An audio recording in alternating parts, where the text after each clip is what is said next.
right. So good afternoon or good morning, depending on where you're joining us from, everyone. My name is Jesse, and I am with Exploring by the Seat of Your Pants. This entire month of September, we have been celebrating, or not celebrating, we've been showcasing people working on ocean plastic pollution and solving one of the greatest issues of our time. We've got 7 classes that should be joining us today, some technical difficulties, so it's been kind of fun. But I'd like to introduce our speaker. We are joined live by Lilly Woodbury in Tofino, BC. She is the chapter manager for Surfrider Pacific Rim, an organization that works to end single-use plastics, to work with businesses, youth, and the public to implement ocean-friendly behaviors and coastal stewardship. Without further ado, I'm going to turn it over to her. Thank you so much for joining us, Lilly. Hi, everyone. How's everyone doing today? Good. They're muted, but they are good. Awesome. Thank you so much for the introduction. I'm really excited to be here today. This is my second time speaking for Exploring by the Seat of Your Pants, and last time it went really great. This month is really special because it's all about ocean plastics, and that's what my organization is all about and what we tackle. So I'm going to turn over to our slideshow now.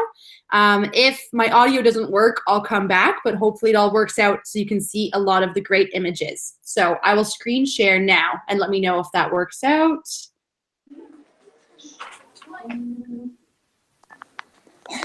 Yep, you're good. We're good. Great. All right. So as I was saying, yes, my name is Lilly Woodbury. I'm the chapter manager for Surfrider Pacific Rim.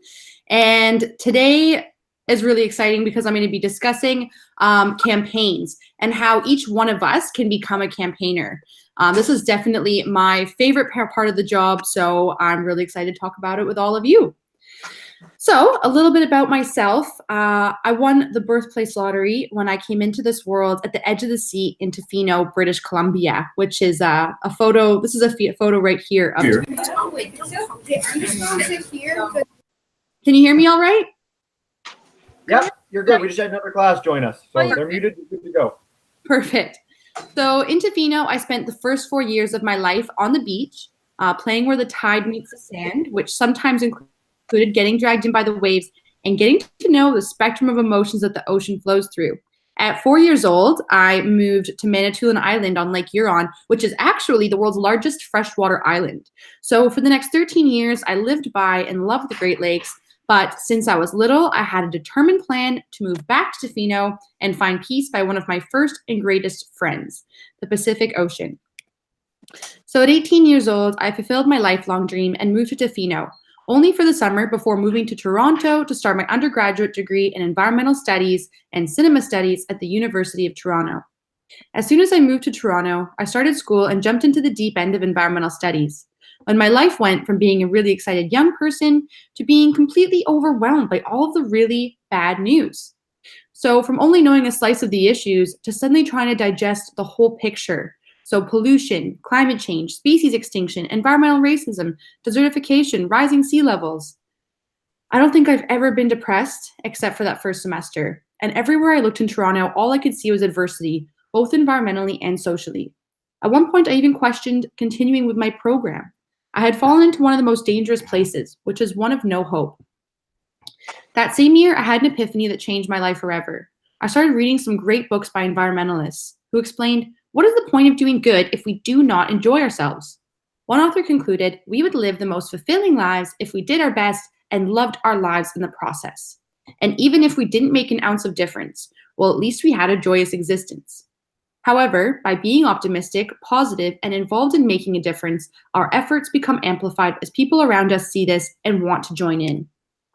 So fast forward, I'm now the chapter manager for Surfrider Pacific Rim, which is a chapter of Surfrider Foundation. And this organization began in 1984 in San Clemente, California, by surfers who are eager to protect their surf break. Surfrider Foundation's mission is the protection and enjoyment of the ocean, beaches, and waves. And though this organization spans across the world, it started off small, with just a group of surfers who stood together to protect their local surf break from encroaching development. Now, our organization focuses on clean water, plastic pollution, beach access, ocean protection, and coastal preservation. What's great about Surfrider Foundation is that we have a broad mission, but our chapters get to choose to work on the issues that are the most pressing in our regions.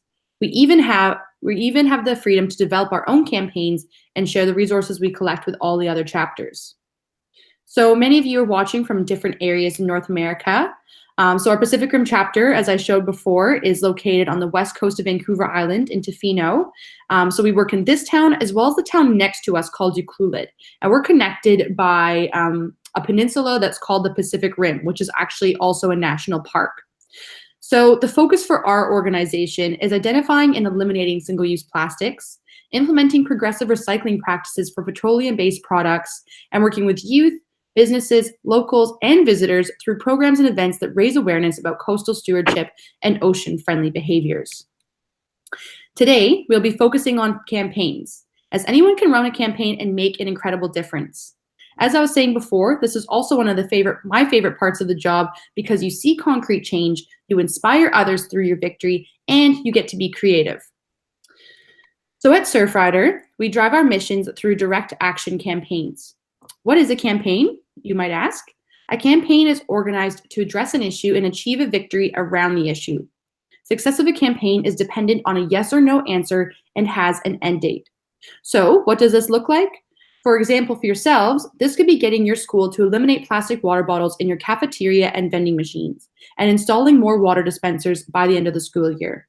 I'll use this example throughout the presentation, and the reason being is that plastic water bottles are one of the most common forms of plastics across the world. In 2016, there was over 400 billion plastic bottles sold globally. So they're washing up all over the beaches and are obviously filling up our oceans. Last year, so in 2017, during our remote cleanups, which this picture is from, these are all super sacks that we're sitting on. I'm the one in the middle with the pink jacket, very 80s. So in these cleanups last year, we collected 30,000 plastic bottles. So it's one we're also trying to eliminate. So we will work with this example. So the skeleton of a campaign consists of a problem, what your campaign seeks to address, a solution, the desired outcome, and a strategy. So how you expect to achieve the solution to the problem. I'll explain some of our campaigns so you can see how we do this. So a recent campaign we finished in both towns was Straws Suck. Plastic straws are one of the most common forms of single-use plastics found in our lakes and oceans and are a completely unnecessary item. Some folks who are elderly or have certain conditions may need a straw, but now there's so many reusable straw options that businesses can carry. So we launched the Straws Suck campaign in Tofino with the goal of getting all businesses to stop using plastic straws. We split up 41 businesses that carried straws amongst our team, and each one of us met with our businesses and did a consultation with them to understand why they needed plastic straws. The solution for most businesses was easy. They could carry a reusable or paper straw upon request. Part of the strategy too was getting the businesses to challenge each other to join the campaign over social media. So it became a fun competition that engaged both locals and visitors. So by Earth Day in 2016, we completed this campaign in Tofino and it went viral, gaining 9 million views worldwide. This campaign was also started by our chapter in Surfrider, and I should mention that there's 3 chapters in Canada and 84 in the States, so there's a lot of us. So since then, it has been shared with the rest of the network, including Surfrider San Francisco. Many other municipalities and organizations have also contacted us for assistance in launching this campaign, including Guelph in Ontario, Canmore in Alberta, and Wellington in New Zealand. So last autumn in 2017, we also launched this campaign in the other town we work in called Ucluelet, and we also got all of the business there to also stop using plastic straws by June 8th, 2018. So now the entire Pacific Rim is plastic straw free, an entire region. So what was the issue? We wanted to eliminate single-use plastic straws because we're finding them on beaches and they're polluting the oceans and they're an unnecessary item. What did we want to achieve? We wanted to get all the businesses to stop using them so they wouldn't be present in this region anymore. And our strategy was working with all of the businesses. Okay, here we go. To help them be part of the change. So yeah, there's a picture of straws here. This is a pretty common photo, and you can find a lot of straws on beaches throughout the world. So we also run the Ban the Bag campaign, which has the goal of getting plastic bags banned in Tofino, as well as Ucluelet. So we've been working with businesses to assist them in voluntarily giving up plastic bags. And through our Stitch and Beach program, we get the community together to make reusable bags from recycled textiles so that people don't need plastic bags. Now, Young to elderly people in our community have been engaged in this campaign, and so far it has worked wonders. Our biggest store, the Tofino co-op chain, was super inspired by our efforts to make free bags for them, and in October 2017, they eliminated plastic bags, saving $75,000 a year from entering our environment. Our strategy wasn't going to our mayor and council and asking for an outright ban. We got the whole community involved to be a participant in the change. So through our on-the-ground efforts, we now have 80% of the business community not giving out plastic bags. So we presented this campaign to council and showed them our progress with the business community. And from this, they passed a motion in June to regulate all single-use plastics. So we're coming up with an action plan this autumn with them, and next year, both bags and straws will be banned in Tofino and Ucluelet. This motion has also been written in a way that single-use plastic items can keep being regulated, which works into our long-term goal of eliminating all single-use plastics from the Pacific Rim. So what do you need to do to launch a campaign? You need to find an issue that you're passionate about addressing. For me, and here's a photo of me out in the surf, I love the oceans and I love surfing, so I really enjoy working on campaigns that are working to protect the health of our seas. Normally, there's no shortage of need for campaigns, so there's some key things for you all to keep in mind. This includes that you can't fight every battle, you don't need to tackle every campaign with the same gusto, and there are some issues that are so important that you can't not take action. Once you know the issue you want to build your campaign around, you must come up with the goals for your campaign. The goals should be what's called SMART: specific, measurable, attainable, realistic/relevant, and timely. This means that you should specify what exactly you want to achieve and hopefully by when. Your goals should also be split up into short-term, mid-term, and long-term goals. Short-term goals are the steps needed to achieve the mid-term goal. Short-term goals are also the milestones which help you stay on track and help you measure where you're at in terms of reaching your mid-term goal. Your mid-term goal is deceiving as it is the actual goal of the campaign, so what your victory should actually look like. If your midterm goal is to help your school eliminate plastic water bottles from your cafeteria and vending machines, then a short-term goal would be getting 100 students to sign your petition. It could be getting another water dispenser installed in your school. It could be getting a teacher to join your campaign and help promote the cause amongst the rest of your school staff. Now, your long-term goal contains the larger vision. Just as our vision and long-term goal for Surfrider is to eliminate all single-use plastics from the Pacific Rim, your long-term goal may be to get the whole school board to eliminate plastic water bottles from all of the schools they manage. So this would include your school along with 5, 10, 15, however many schools are also part of that same school board. Your long-term goal could also be to help your entire town eliminate plastic water bottles. Now, an important part of your campaign is coming up with tactics, and I love this part. So a tactic is an actionable task that is going to serve you in meeting your campaign goals. So think of each tactic as a tool in your toolbox to make change. As activists, we all have an activist toolbox, and there are as many possible tactics as there are creative ideas. So this is where we get to have fun, pick and choose tactics, combine them, and create new ones depending on what our goals are. One fun tactic our group did for Ban the Bag was do a cleanup of the bike path in Tofino. We collected all of the plastic bags we found and brought them to the outside of our municipal hall before our presentation on this campaign to council. They had to walk by the plastic bags and see how much this item is polluting our town. Again, if we use the example of getting rid of plastic water bottles in your schools, you could organize a cleanup in your school yard and collect all the bottles and make a statue out of them to put in your school. This statue could be of an animal in your area that may be impacted by plastic water bottles or anything else that you think would display the message in a powerful way. Another tactic is contacting your local radio or news station and doing an interview with them on why you are campaigning to eliminate plastic water bottles. Youth are powerful and people want to hear from you. You could also give out educational materials to your schoolmates in the form of flyers or handouts so that they can understand more about the motivation behind your campaign. If they learn more, they will want to join your cause.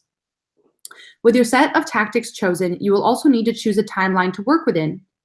For all of you, if you're doing your campaign within the school, it will be dependent on your school year's start and end time, as well as major events and holidays. Is there a holiday or festival that your school celebrates that you could plan to finish a campaign by?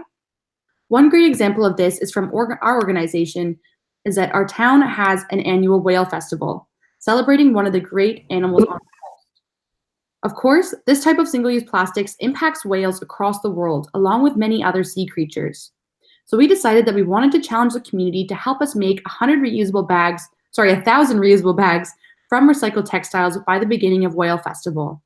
What happened? We surpassed the school by a long shot.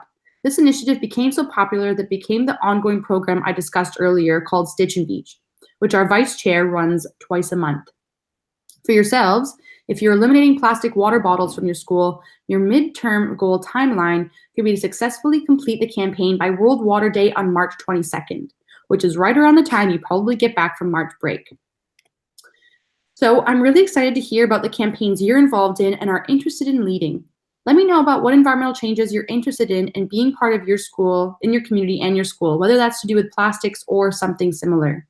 Remember, your campaign should be fun, positive, and inclusive of the people around you.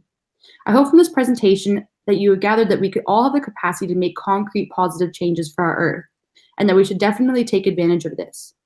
Our environment supports every moment of our lives, from drinking water, heating our homes, eating, playing outside, the list goes on. The changes you're a part of may start off small with your school or town, but as you've seen with Surfrider Pacific Rim story, the changes you make can ripple outwards to create major waves of transformation. So thank you so much. I really look forward to hearing from all of you now. Like I said, campaigns are a huge part of addressing single-use plastics and eliminating single-use plastics. So I will turn this back around.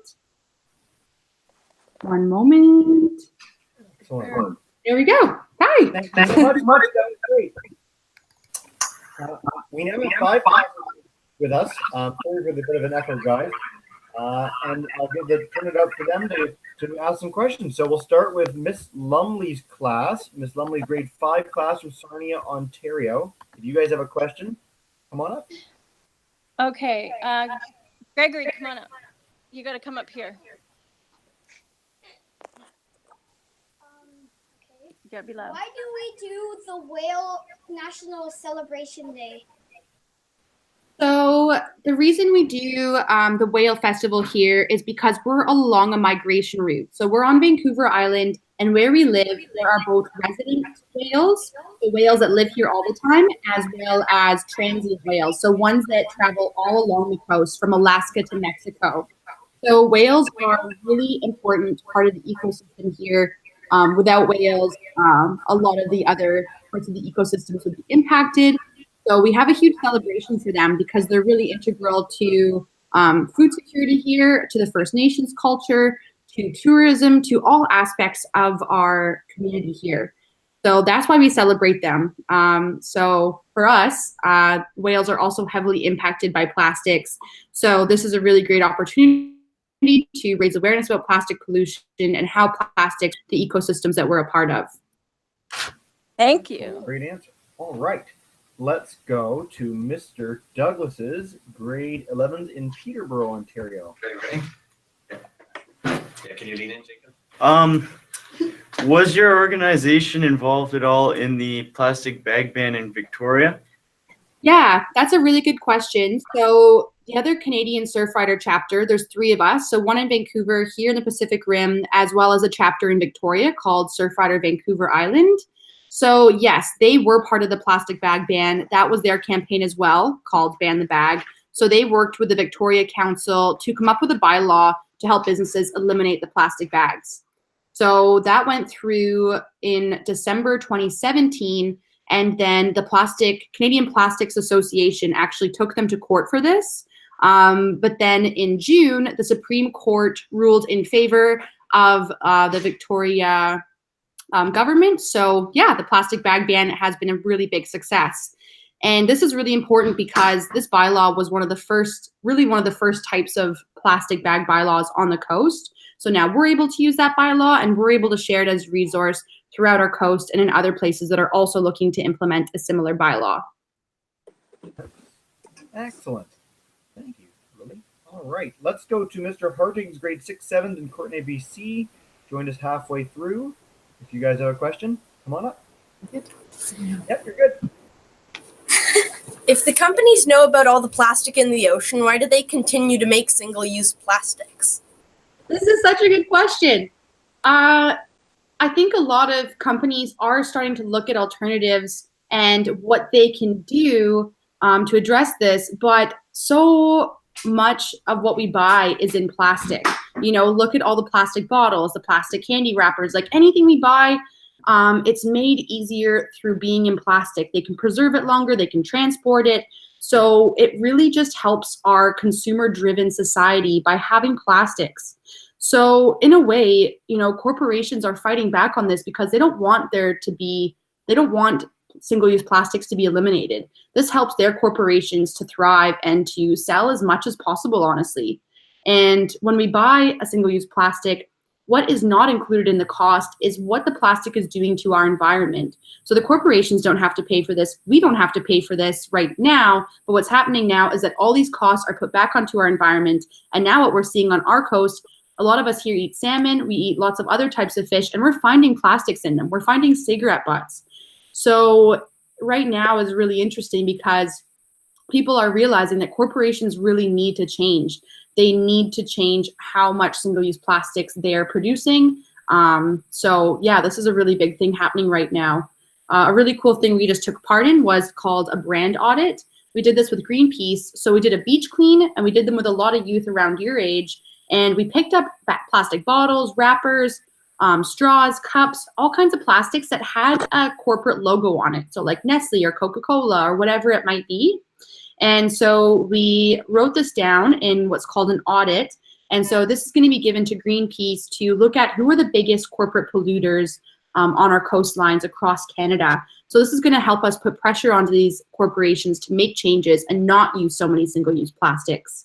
And so that's a really important thing that you can also get involved in, is writing a letter to the corporations and letting them know that you don't want there to be single-use plastics, and see if they can come up with a better design.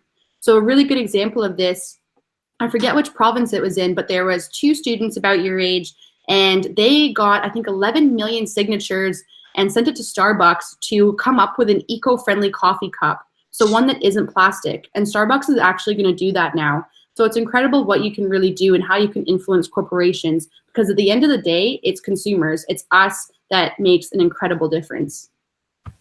Outstanding. On a smaller scale too, can I just say I went to the store today, they gave a plastic bag with the thing that I bought. I didn't think to say I don't need a plastic bag, but on a day-by-day basis, you can ask for no straw, you can ask for no bag, and it makes a world of difference in the long run. Absolutely. All right, let's see if Miss Cornett's class has got their board working. I don't know how it's going there. They got screen share on looking at you, Lily, but if you guys can hear me in Miss Cornett's class, great. Yeah. You can? Yes. Yes. Okay. Go ahead, ask a question then. We have a question. You ready, Gavin? Yeah. Yep. Why does a recycle go over to the ocean? How does it end? How are all recyclables ending up in the ocean? That's a really good question. So a lot of the time, people might be recycling plastics, but there are a lot of plastics that aren't getting recycled. So when you see plastics on the side of the road, when you see them in your town, they from there can get washed into a storm drain, go into a river. Everything ends up into the ocean. Everything goes downstream into the ocean. There's also a lot of plastics that have a very low recycling rate. So plastic bags are a really good example of this. Only, I think it's like 10 to 15% of plastic bags in Canada are recycled. So again, a lot of these end up in our oceans. So with recycling, we're not capturing all the single-use plastics that are being produced, and a lot of them can't be recycled in many places either. You know, think about chip bags. You can't recycle that, yet it's a single-use plastic that can then end up as litter, end up getting blown out of your recycling pile and going into the ocean. So that's definitely a big part of it, is that we're not capturing everything. And so at the end of the day, recycling is not the best option, because even if you recycle it, there's a chance that it might not get recycled. Things can happen to it. It might end up getting contaminated and getting dumped into the landfill anyways. So that's why we say at Surfrider, there's the 5 R's. So the first one of the 5 R's is to refuse plastic. So as Jesse was saying, to just not buy it. Say no to straws, say no to plastic bags, bottles, everything. If you don't buy it in the first place, then you're not going to have that issue. Because even if you recycle it, that takes energy, that takes water, that takes fossil fuels. So just don't buy it in the first place if you don't need it. The next one is to reduce. So just reduce the amount of plastics you're buying. One really great example of this is my dish soap. Actually, let me grab it. So this dish soap, I've had this bottle for 1.5 years, and I've refilled this like 10 times. So I never have to buy a dish soap bottle again because I can just keep refilling this one. So you can also reduce the amount of plastics you're using by refilling. The next one is redesigning. So redesigning the issue, through this, you can come up with new ideas to say no to single-use plastics. This can be through using your reusable coffee cup, by making something like a bag out of a t-shirt, anything that you can do to redesign what you would be using for a single-use plastic and making it into a reusable option. And so the next one is reuse. So this is similar. So finding items and reusing it. If you have, again, a coffee cup, a bottle, a bag, a reusable straw, using a glass mason jar and using that for things that you would maybe use plastic for bulk items. Yeah, so those are some of the different ways that you can eliminate single-use plastics and not have to recycle. And the fifth one is recycle. That is the last R. Again, that should be our last priority. We should be doing it right when we do it, but not thinking that that's the solution because clearly it isn't. She's in Vancouver. I want to mention too, so Miss Current's class is grade 3 in San Jose, California. Oh. We also got joined by Mr. Taylor's grade 12 class in Niagara Falls, who will have to demute themselves. I like that someone just threw their arms up. That is awesome. I like the enthusiasm. Every now everyone do it. So yeah, if you guys come up and demute your mic, go for it. We came in a little bit late, so my guys unfortunately didn't get a question right off the bat, but I have one for them. We have a lot of the compostable plastic bags that we can put in our green bins. Is there a hard plastic alternative that they could use that's completely compostable for things like water bottles or candy wrappers or something? Or is that in the works? Do we know? Yeah, so bioplastics are a really interesting field, and I'm not an expert on this. Bioplastics there's a couple different things I can say about them. So a lot of the times bioplastics are made from bio products. So this can include sugarcane, this can include corn. A lot of the times though, especially if it's corn, it's actually genetically modified. So with genetically modified organisms, you're using more fossil fuels, you're using petroleum, pesticides, fertilizers, and then in the farming, this ends up becoming runoff and going into the lakes, rivers, and then oceans as well. So they're still causing pollution. Bioplastics, yeah, are still causing pollution. And then there's obviously a whole host of other issues around GMOs that we don't really have time to get into. So that's definitely a big problem with them. And in many places as well, there's bioplastics being produced. And a good example of this is in my town. There's coffee/smoothie cups that are bioplastic, yet we don't have a local composter that can compost it. So if it's a bioplastic and it's not being composted properly, which you need a special facility for, it's just going to landfill, just like plastic, just like anything else. But with bioplastics, if it's going to landfill, just like any other type of organic item, if it's in an anaerobic environment, it can create methane, which is one of the most powerful greenhouse gases on the planet. So we need to be really careful with bioplastics for that reason as well. So I honestly don't think they are the full solution. I think there's some great applications for them, but to say that we're going to replace every plastic bottle and every single type of single-use plastic with a bioplastic, I think will just create imbalance in another way.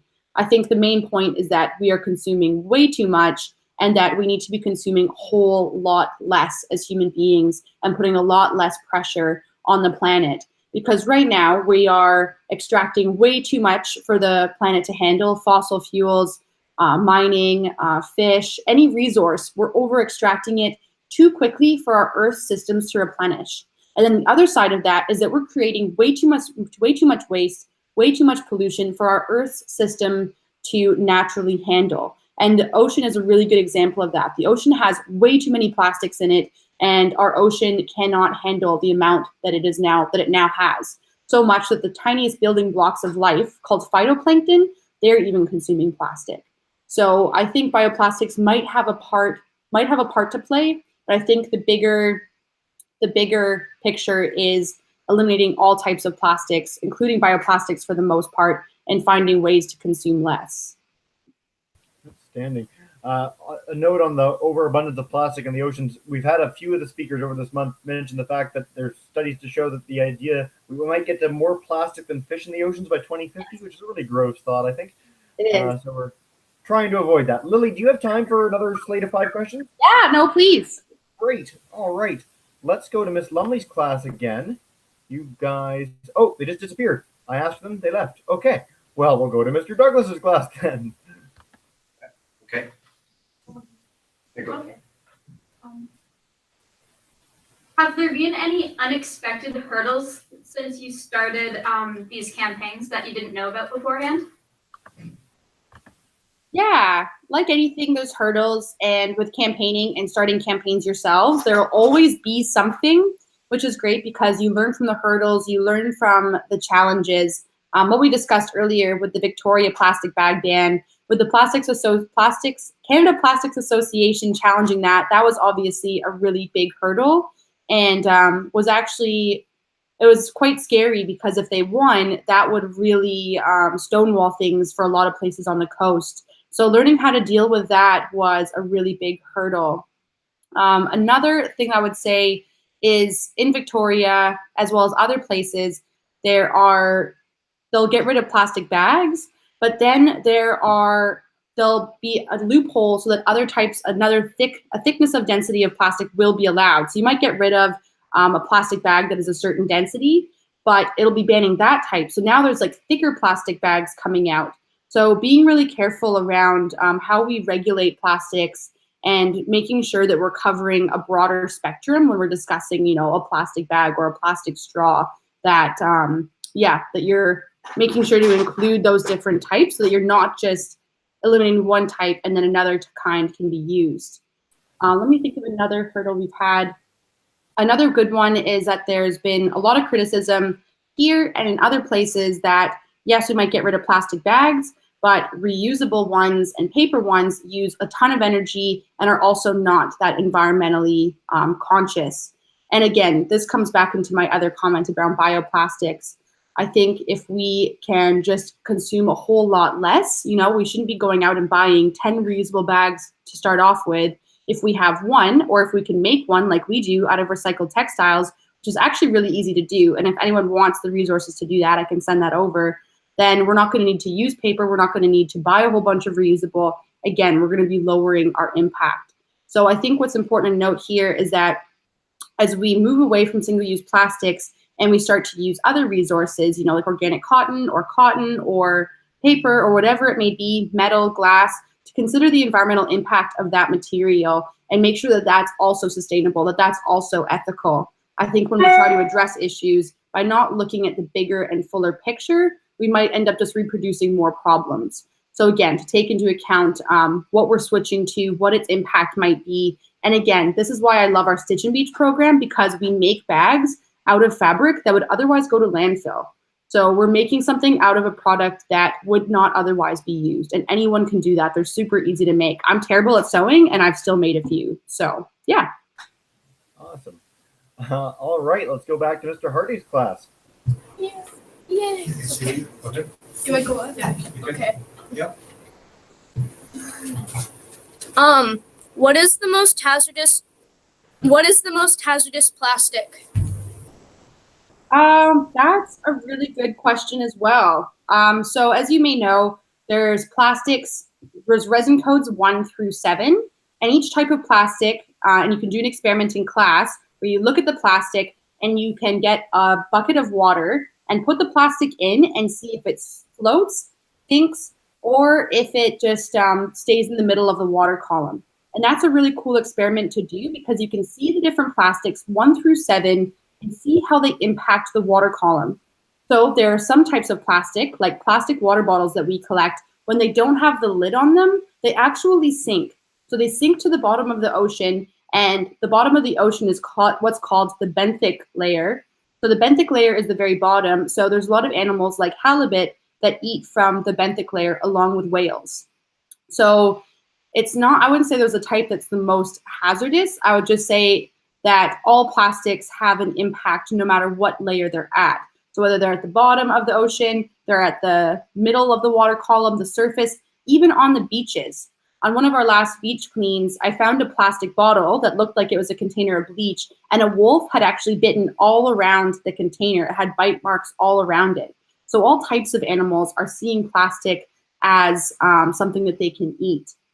So yeah, they're definitely all a hazard. One in particular that is really hazardous and is becoming a bigger and bigger problem is what's called microfibers. So a lot of our clothing, like this, is actually made from petroleum. So these are, in a way, a lot of the clothes we wear, if they are, what is the type? I forget the type, but if it's not organic cotton or another natural fiber, it's most likely a synthetic fiber. And once we put it in the washing machine, just like when we collect lint out of a dryer, when we put our clothes in a washing machine, it actually has what's called microfibers, so plastic fibers that come off our clothes and go back into the water. And so they're microscopic. So again, tiny little fish, phytoplankton are feeding on these tiny fibers, and then they're getting eaten by bigger animals in what's called the food chain, as probably a lot of you know about. So microfibers are also a really, really big problem that we have to think about. And one way that we can deal with this is by trying to wear more natural fiber clothing. But you can also get something called a lint lover. And what this is an extension that you put on your washing machine, and it will actually stop microfibers from going from your washing machine into the water. So you can stop it right at the source, and you clean it just like you do a dryer. So yeah, I hope that answers the question a little bit, but all plastics definitely pose a hazard to our environment. Really quickly, you mentioned Resin Codes and 1 through 7. So where do people find that? So where you can find that is on the piece of plastic, usually on the bottom or on the side. What it's going to have is what looks like almost like a recycle sort of logo. It's like a triangle with 3 arrows. And a lot of people think that that actually means that the product is recyclable. It doesn't. What it means is that it'll have a code 1 through 7, and that will tell you the type of plastic that it is. The most common is type number 1, which is high density polyethylene, HDPE. And that type is actually most easily recycled, type 1 and type 2. So if you have to buy a plastic, those are the 2 that are most likely going to be recycled. Whereas like plastic bags, I believe, are number 4, which is low density polyethylene. Those are very less likely to be recycled, along with other types of very thin plastics, like you'd buy frozen vegetables or fruits or produce bags in. So we're trying to eliminate that as much as possible. Excellent, thank you. All right, Miss Cornett's class, you guys have a second question. Come on up. Okay, Elizabeth, what is your question? How do we get the tiny plastics out of the ocean? That is a really great question. So right now, there's a lot of groups and technology that are trying to capture the plastics that are in the ocean. But it's much easier right now to be collecting the bigger pieces than it is the tiny little fibers. So a lot of people have heard of the Great Pacific Garbage Patch, and they think it's an actual patch of garbage. And that would be much easier because if we could go, we could grab it, we could remove it. But what it is more like a big plastic soup. So in that is just like a ton of small microplastics and microfibers that are much harder to collect. So there are technologies like the ocean cleanup that are trying to capture plastic pieces. But as far as I know, there isn't a really thorough or successful technology in capturing microfibers or microplastics on a really large scale. On a larger scale, you can get a, what would it be called, like a filter, like a little net that would go through the water and you can capture it, but it's a very small surface area. So again, this is why it's really important that we try to eliminate microfibers and from going into the water, and plastics in general, because any plastic, whether it's a bottle, bag, whatever it may be, it can become a microplastic. It just continues to break down more and more through photodegradation, which is the sun breaking the plastic down, through the wind, through water, through animals, through lots of different ways. They continue to become smaller and smaller. All right. And we'll end with a question from Mr. Taylor's class. I can mute you guys and unmute you guys now, so go right ahead. All right, man, go ahead. How much of the plastic in general goes into the ocean? Plastic in general. Like, Yeah, how much of what we produce goes to the ocean? Is there a figure on that, or? I'm not sure if there's a complete figure on it. I could probably find out quite quickly. I know that it's estimated that 8 million tons goes into the ocean every year. So let me look at how much plastic is produced every year. But I think that's like definitely a large portion of it. So we are now producing nearly 300 million tons of plastic every year, half of which is for single use. More than 8 million tons of plastic is dumped into our oceans every year. So yeah, so that's 8 million tons of 300 million tons. And again, like it says, half of this is for single use and half of this could definitely be eliminated. So that's a lot. And the projections are expected to continue to rise for this as population increases. We had one of our earlier hangouts this month. They mentioned the idea of about 1 plastic bag for every 10 feet of coastline in the entire world, or something like that, goes in everywhere. So it's that's right. That's right. Yeah. All right. This has been great, guys. We're getting a little late on time, so what we're going to do, Lily, is I'm going to demute everyone's microphone. So Mr. Douglas's class, Mr. Hardy's class, Ms. Cornett, Mr. Taylor, you guys can join me in saying a big thank you to Lily for joining us today. Thank you, Lily. Thank you.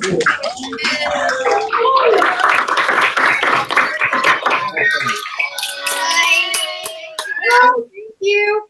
Lily, that was great. For the classes, we're going to be doing more hangouts all year long, of course. A few more ocean plastics throughout the rest of September. So please join us either live or on YouTube live to watch them. Lily, thank you so much for joining us, and we look forward to having you back soon. Thank you so much for having me. Great talking with all of you.